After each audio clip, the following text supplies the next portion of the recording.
Praise the lord. యేసుక్రీస్తు ప్రభువారి ఘనమైన నామములో అందరికీ ఈ నూతన దినపు శుభాలు.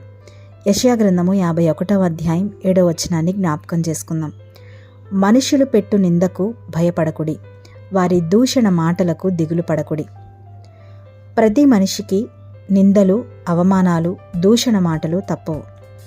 ఏదో ఒక సందర్భంలో నిందలు, అవమానాలు భరించే ఉంటాం. నిందలో ఉన్నప్పుడు తలెత్తుకోలేక, నలుగురిలోకి వెళ్ళలేక, భయపడుతూ ఒంటరిగా ఉండిపోతాం. కొన్నిసార్లు అవమానాన్ని తట్టుకోలేక పరువు పోయింది అని ప్రాణం మీదకు కూడా తెచ్చుకుంటాం. మనుషులు సాధారణంగా అసలు వారు తప్పు చేశారా లేదా, అసలు ఇలా మాట అనొచ్చా లేదా అని కూడా ఆలోచించరు.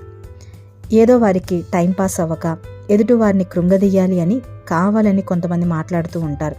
కానీ ఆ మాటలు ఒక నిండు ప్రాణాన్ని బలి తీసుకుంటాయి. అసలు వారు పెట్టే నిందకు కానీ, దూషణ మాటలను మనం పట్టించుకోవాల్సిన అవసరమే లేదు అని వాక్యం సెలవిస్తుంది. మనుషులనే మాటలు పట్టించుకుంటే మనమే బాధపడాలి. కొన్నిసార్లు మనం ఏది చెప్పినా కూడా కొంతమందికి నెగిటివ్గానే అర్థమవుతుంది, నెగిటివ్గానే మాట్లాడతారు. ఒక పని మీద వెళ్తుంటే ఆ పని అవ్వదు అని, ఏదైనా మొదలు పెడదాం అనుకుంటే ముందుగానే మనం ఎక్కడ ఎదిగిపోతామో అని మనల్ని నిరుత్సాహపరుస్తారు. ఏ పనిలోనూ ముందుకు వెళ్ళనివ్వరు. అందుకే అలా ఎవరైనా నిరుత్సాహమైన మాటలు, హేళన చేస్తున్న మాటలు, నిందిస్తూ, అవమానపరుస్తూ ముందుకు వెళ్ళనివ్వకుండా చేస్తున్నారని అనిపిస్తే ఒక్కటే గుర్తుపెట్టుకోవాలి, వారికి మనం ఎదగడం ఇష్టం లేదు అని. మనం హెచ్చింపబడడం ఇష్టం లేని వారి మాటలు మనం అసలు పట్టించుకో అక్కర్లేదు. ఇదే వాక్యం సెలవిస్తుంది. హేతువు లేని శాపం తగలదు అని. మన ప్రమేయం లేకుండా ఎవరు ఏమన్నా, ఎంతమంది హేళన చేసినా వాటన్నిటినీ అక్కడికక్కడే వదిలేయడం నేర్చుకోవాలి. దిగులు పడకూడదు, భయపడకూడదు. మనుషులు మనల్ని ఏం చేయలేరు.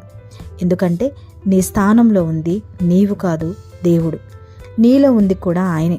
ఇప్పుడు మనుషులు అంటుంది నన్ను కాదు, ఇక వారు నన్నేమీ చేయలేరు అన్న ధైర్యంతో మనం ముందుకెళ్ళాలి. ఒకసారి హన్నాను జ్ఞాపకం చేసుకుందాం. హన్నాకు పిల్లలు లేరు.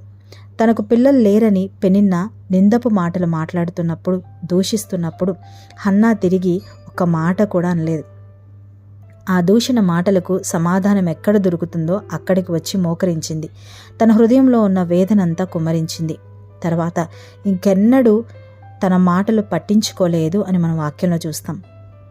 ఈరోజు దేని నిమిత్తం నువ్వు నిందించబడుతున్నావు, దేని నిమిత్తం నువ్వు దూషించబడుతున్నావు, దేని నిమిత్తం నువ్వు తక్కువగా చూడబడుతున్నావో దాన్ని బట్టి నీవెంత బాధపడుతున్నావో ఆ బాధ దేవుని సన్నిధిలో కుమ్మరించు. ఇక ఎన్నడూ అలాంటి వేదన రాకుండా దేవుడు బలపరుస్తారు. దావీదు మహారాజు జీవితంలో కూడా అంతే.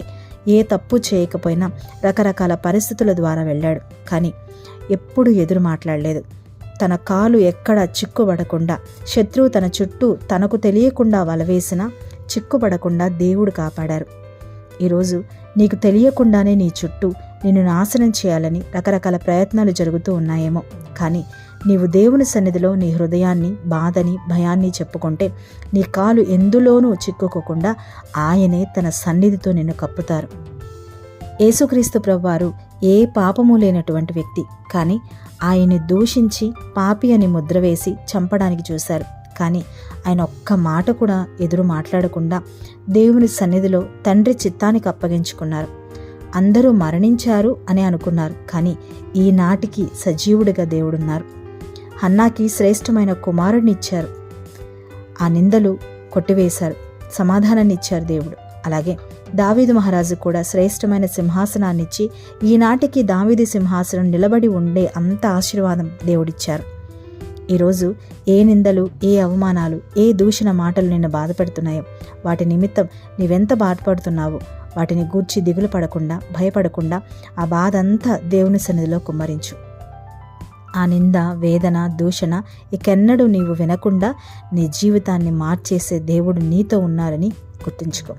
అట్టి కృప దేవుడు మనందరికీ అనుగ్రహించునుగాక. ప్రార్థన.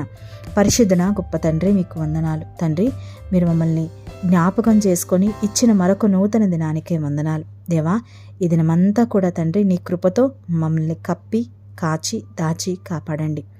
తండ్రి, మీ ప్రేమ దినదినము నూతనంగా మారుతుంది కాబట్టి మాకు కూడా నూతన తలంపులతో నింపి మనుష్యులు పెట్టే నిందలు, దూషణ మాటలు ఇవన్నీ కూడా మేము పట్టించుకోకుండా దేవా నీ సన్నిధిలో మేము ముందుకు వెళ్ళడానికి సహాయం చేయండి. ఎందుకు అంటే వాటన్నిటికీ మేము కృంగిపోతాం, వాటన్నిటికీ మేము బాధపడతాం. కానీ మీ వైపు చూసినప్పుడు ప్రభా అవేవి కూడా మమ్మల్ని ఏమీ చేయలేవు గనక అటువంటి ఆత్మీయ ధైర్యం, మనోనేత్రాల వెలిగింపు ఈ ప్రార్థనలో ఏకీభవిస్తున్న ప్రతి బిడ్డకు మీరు అనుగ్రహించి నీ కృపతో నింపి ప్రతి కుటుంబాన్ని బలపరిచి ఆశీర్వదించి నీకు సాక్షులుగా నిలబెట్టుకోమని యేసుక్రీస్తు ప్రభువారి ఘనమైన ఉన్నతమైన నామంలో అడిగి వేడుకొని ప్రార్థించి పొందుకుని ఉన్నాము తండ్రి. ఆమేన్.